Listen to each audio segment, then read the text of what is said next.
नमस्कार। आज हम एक बहुत ही गंभीर और महत्वपूर्ण विषय पर बातचीत करने वाले हैं, करेंगे रादर। सामाजिक न्याय पर। सामाजिक न्याय एक चुनौती भी है और एक लक्ष्य भी है भारतीय संविधान की बुनियादी अवधारणा में, उसके प्रस्तावना में, और अलग से भी इसमें कई प्रावधान किए गए हैं उनके अनुच्छेदों में। तो इस मुद्दे पर बातचीत करने के लिए आज हमारे साथ हैं काशी हिंदू विश्वविद्यालय विधि संकाय की प्रोफेसर डॉक्टर विभा त्रिपाठी। तो विभा जी, आपका स्वागत है हमारे कार्यक्रम में।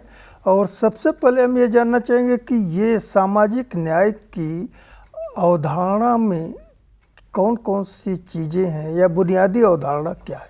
जी, मैं आपको बताना चाहूँगी कि भारतीय संविधान में जो सामाजिक न्याय की अवधारणा है, ये ऐसा नहीं है कि पहले पहल हम लोगों ने यहीं पे बात की, बल्कि इसकी एक वैश्विक अवधारणा है।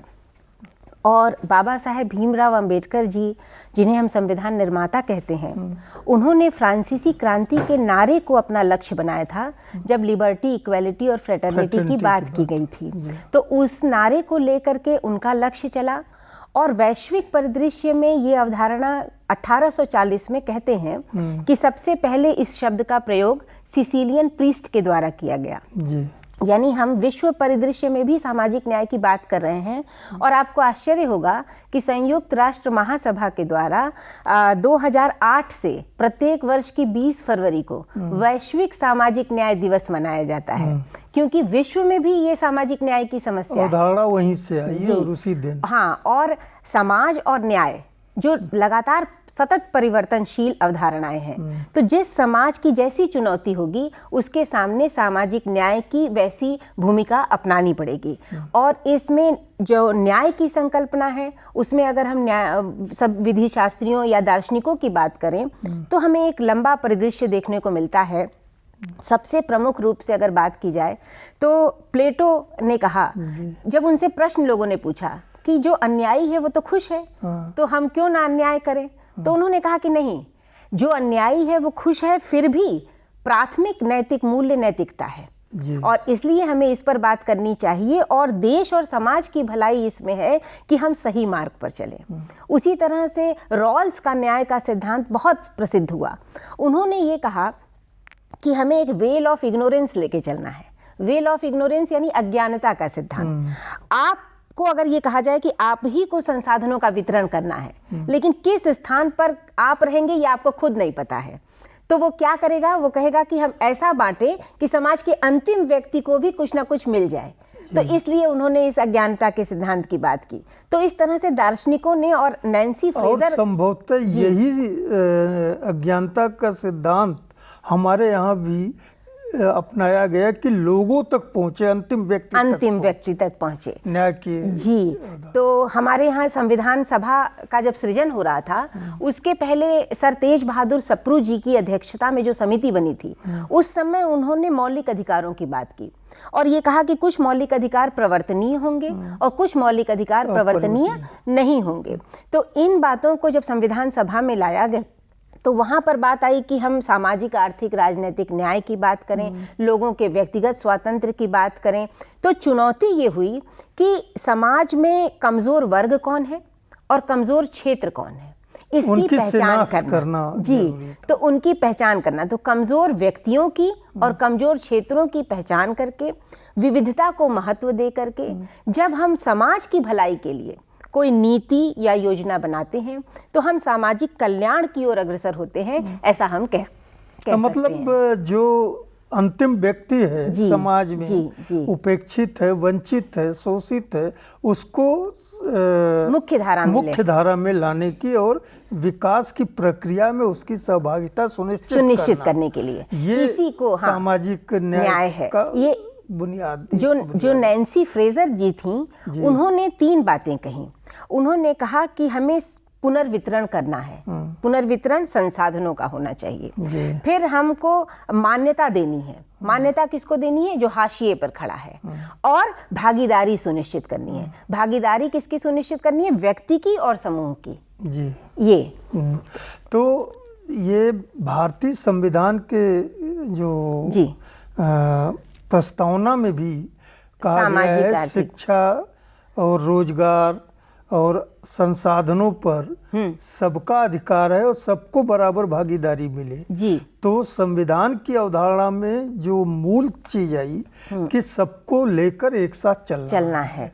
तो हमारे संविधान में प्रस्तावना तो जिसको कहते हैं कि संविधान को, हाँ जी, संविधान को जानने की कुंजी है। तो इस चाबी से जब हम संविधान में पहुंचते हैं तो हमें मिलता है कि हमारे दो भाग हैं, भाग 3 और भाग 4। मतलब जो प्रावधान जहाँ किए गए, तो भाग 3 में मौलिक अधिकारों की बात की गई है और भाग 4 में राज्य के नीति निर्देशक तत्वों की बात की गई है। तो भाग 3 ये कहता है कि जिन अधिकारों को राज्य ने आपको दिया है, अगर उसमें बाधा पहुंचती है तो आप न्यायालय के द्वारा उसका प्रवर्तन करा सकते हैं। आप न्यायालय में संवैधानिक उपचार प्राप्त कर सकते हैं।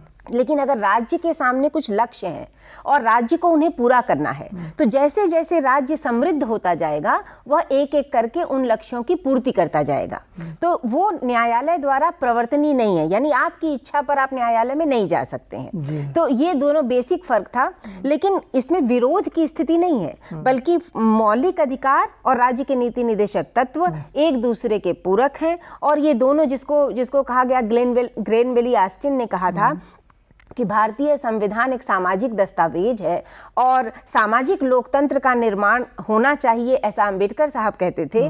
तो इन दोनों को मिला करके हम सामाजिक न्याय की अपनी भूमिका में आगे बढ़ते हैं। और अगर यहाँ पर मैं आपको ये भी बताऊं कि जो वैश्विक मानवाधिकार घोषणा पत्र 1948 में तैयार हुआ था, क्योंकि मानवाधिकार भी में के चार्टर में भी सामाजिक न्याय की बात है। तो उसमें क्या है कि ये दो भागों में वहां पर बटा हुआ है। उसमें जब सिविल एंड पॉलिटिकल राइट्स और socio economic and cultural rights, तो ये दो भागों में वहां पर भी व्यक्ति के मानवाधिकारों को उन्होंने बांटा हुआ है। वो ये कहते हैं कि प्रत्येक व्यक्ति जन्म से समान है, गरिमा में समान है और मानव अधिकार ऐसे हैं जो अन्योन्याश्रित हैं, जिनका प्रतिसंहरण नहीं किया जा सकता, आपसे लिया नहीं जा सकता। तो सबसे पहले राज्य ने सिविल और पॉलिटिकल राइट्स को सुनिश्चित किया, वो हमारे भाग 3 में चले गए। और भाग 4 में हमने सामाजिक, आर्थिक और सांस्कृतिक अधिकारों को रखा। तो हाँ, तो एक चीज संविधान में सारी व्यवस्था की गई है, और लेकिन जो फोकस किया जाता है वो शिक्षा और रोजगार तक ही क्यों किया जाता है? नहीं, ऐसा नहीं है, क्योंकि हम जो नारों में देखते हैं ऐसा है कि सामाजिक लोगों की मान्यताएं हैं, हाँ, दूसरे जो एस्पेक्ट हैं इस प्रावधान के, उस पर आपको ऐसा नहीं लगता है कि कुछ कम फोकस किया जा रहा है? बात यह है कि हम देखिए, सामाजिक समस्या के बारे में जो बातें कही जाती हैं कि सामाजिक समस्या की एक अवधि होती है, एक प्राथमिकता होती है और पक्षकार होते हैं। तो हम किस सामाजिक समस्या को कितनी प्राथमिकता दे रहे हैं और उस पर कितनी चर्चाएं कर रहे हैं, उससे लोगों को ये समझ में आता है कि यही सामाजिक समस्या एक मुख्य समस्या है, जबकि ऐसा नहीं है। हमारे संविधान में चाहे कार्यपालिका हो, चाहे विधायिका हो, चाहे न्यायपालिका हो, इन तीनों के माध्यम से आप समझ कि चाहे लैंगिक पहचान का मामला हो, जो जेंडर लेवल पे माइनॉरिटी है, हम उसके बारे में निर्णय दिए हैं। हमने तृतीय लिंग की पहचान की है, उनके मानवाधिकारों की रक्षा की है, समलैंगिकता को आपराधिकता के दायरे से मुक्त किया है। फिर हमने श्रमिकों के कल्याण के लिए बात की है, उनके न्यूनतम मजदूरी की व्यवस्था की है, और हमने महिलाओं के लिए अगर वो कार्यस्थल पर जा रही हैं तो उनको यौन शोषण से मुक्ति के लिए और जेंडर सेंसिटाइजेशन को भी। तो कौन सा ऐसा क्षेत्र है जिस पर हमारी सरकार ने और हमारी न्यायपालिका ने और नीतियों में कार्य नहीं हुआ है? बस बात यह है कि हम चर्चा किस पे करते हैं। तो क्या कारण लगता है कि चर्चा क्यों कम होती है? जैसे एक इशू में, जैसे आपने कहा ना, महिलाओं के लिए जेंडर सेंसिटाइजेशन पर बहुत कम चर्चा होती है जी, ये जबकि ये गंभीर समस्या है जी, और ये भी सामाजिक न्याय का एक बहुत ही बड़ा हिस्सा है, बड़ा हिस्सा है।